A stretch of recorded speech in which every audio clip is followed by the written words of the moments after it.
ಗಂಡ ಹೆಂಡತಿ ಹೆಂಗಿರ್ಬೇಕು ಅಂತೀರಾ ಮೇಡಮ್? ಗಂಡ ಹೆಂಡತಿ ಅಂದ್ರೆ ಲೈಕ್ ಒಂದು ಕಾಯಿನ್, ಓಕೆ. ಹೆಡ್ ಇಲ್ಲ ಅಂದ್ರೆ ಟೇಲ್ ಇಲ್ಲ, ಟೇಲ್ ಇಲ್ಲ ಅಂದ್ರೆ ಹೆಡ್ ಇಲ್ಲ. ಒಂದ್ ಮುಖದ ನಾಣ್ಯ ಒಂದೇ ಕಡೆ ಇದೆ ಅಂತ ನೀವು ಯೂಸ್ ಮಾಡಲ್ಲ, ಹೌದು. ಹಾಗಿರ್ಬೇಕು. ಎಲ್ರಿಗೂ ಇರುತ್ತೆ ಮದ್ವೆ ಆದ ತಕ್ಷಣ ಗಂಡ ಹೀಗಿರ್ಬೇಕು, ನನ್ಗ ಅಲ್ಲಿ ಕರ್ಕೊಂಡ್ ಹೋಗಿಲ್ಲ, ನನ್ಗ ಅದ್ ಕೊಡ್ಸಿಲ್ಲ, ನನ್ಗ್ ಮಾಡಿಲ್ಲ, ನನ್ನ ಹತ್ರ ಟೈಮ್ ಕೊಟ್ಟಿಲ್ಲ ಅಂತ.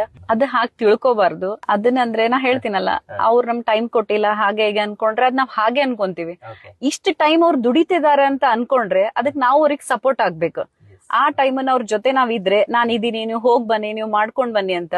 ಹಂಗಾಗಿ ಎಲ್ರಿಗೂ ಹೆಣ್ಮಕ್ಳಿಗೆ ನಾನ್ ಹೇಳೋದಂದ್ರ, ಟೈಮ್ ಕೊಟ್ಟಿಲ್ಲ, ಚಿಕ್ಕ ಚಿಕ್ಕ ವಿಷಯಗೆಲ್ಲ ಜಗಳ ಮಾಡ್ಕೊಂಡು ನನ್ಗೆ ಅದು ಕೊಡ್ಸಿಲ್ಲ ಇದು ಕೊಡ್ಸಿಲ್ಲ ಅನ್ನೋದ್ ಬೇಡ.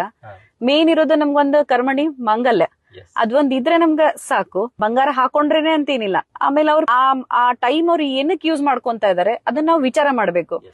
ಎಲ್ರೂ ಒಂದೇ ತರ ಇರ್ತಾರಂತಿಲ್ಲ, ಕೆಲವೊಬ್ರು ಸುಳ್ಳು ಹೇಳಿನೂ ಹೋಗೋರ್ ಇರ್ತಾರೆ, ಇಲ್ಲ ಹಾಗೆ ಹೀಗೆ ಅಂತ. ಅದನ್ನ ನಾವು ತಿಳ್ಕೊಂಡವ್ರು ಮಾಡುವೆ ಕರೆಕ್ಟ್ ಇತ್ತಂದ್ರೆ ಅವ್ರಿಗೆ ಇನ್ನೂ ಸ್ವಲ್ಪ ಸಪೋರ್ಟ್ ಮಾಡಿದ್ರೆ